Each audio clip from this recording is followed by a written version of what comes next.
Noodle Magic by Roseanne Greenfield Thong, illustrated by Melo So. The Emperor's birthday was coming, and excitement filled the air.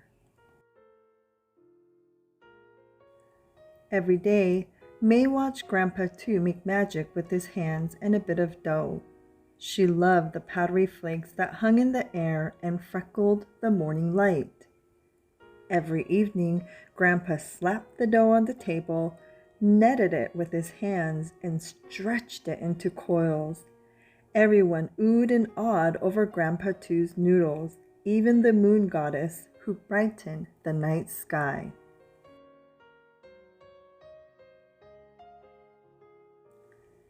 "Can you make a jump rope from noodles?"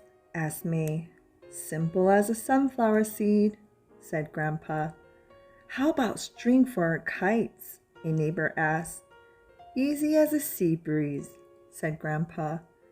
Late that night, as the moon goddess lit up the sky, May heard slap, Ned, stretch.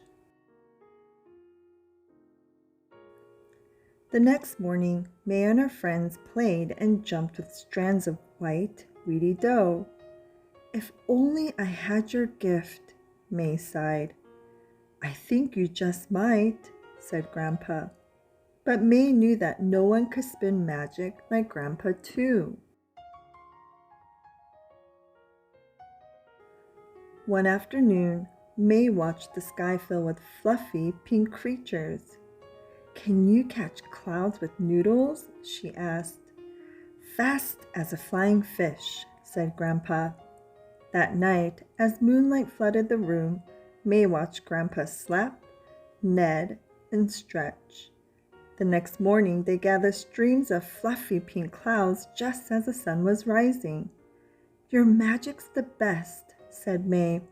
"But it's time for you to learn," Grandpa said. On the day before the Emperor's birthday, everyone was making something special. Everyone except for Grandpa Tu. The villagers were puzzled. Noodles were needed on every table, especially long life noodles for the Emperor. "This year, it's your turn to make noodle magic," Grandpa told May. May was terrified. She measured carefully, and together they slapped, netted, and stretched. "The rest is up to you," Grandpa said. But as hard as she tried, May's noodles were as ordinary as a pot of white rice. She had to think of something quick. "Can you give me magic?" she asked Grandpa. Grandpa stroked his beard. "Trust in yourself, May," he said. May doubted Grandpa. She had never made noodle magic before. The moon shone brightly into the workroom as May thought hard. "Can noodles reach the moon?" she asked. "That's as wishful as a wind," Grandpa laughed. "Whatever for?" "A gift for the moon goddess," said May. "I could ask her for her magic in return." "You have all the magic you need," said Grandpa Tu. That night, as Grandpa slept, May tried to slap and Ned. Just before sunrise, Grandpa returned. "My hands are tired," said May. "My arms aren't strong enough. Can you help?" Grandpa nodded.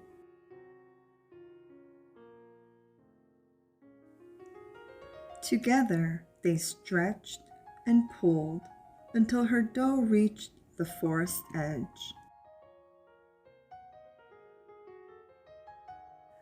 May spun the dough into a huge ball of noodles and tossed it skyward. Faster and faster, it spiraled into space. As it got close to the moon, she watched it shrink to the size of a wheel, then a pumpkin, and finally a tiny dot. May called out to the moon goddess, "The village needs noodles for the Emperor's birthday. I need some of your magic.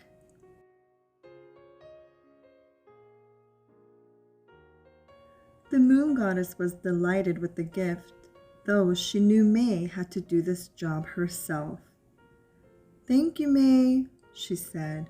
But remember, magic must come from within.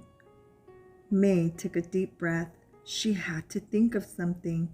She closed her eyes tight and remembered all that Grandpa Two had shown her.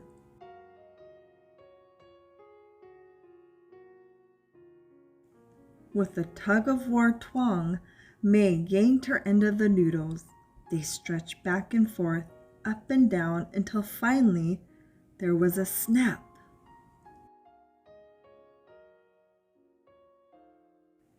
The sky rained noodles, small bow ties and pillows, large coils and springs. It was a meteor shower of dough. There was enough for everyone's celebration, including a magical long life strand for the emperor. May's noodles had turned to magic. It was inside her all along.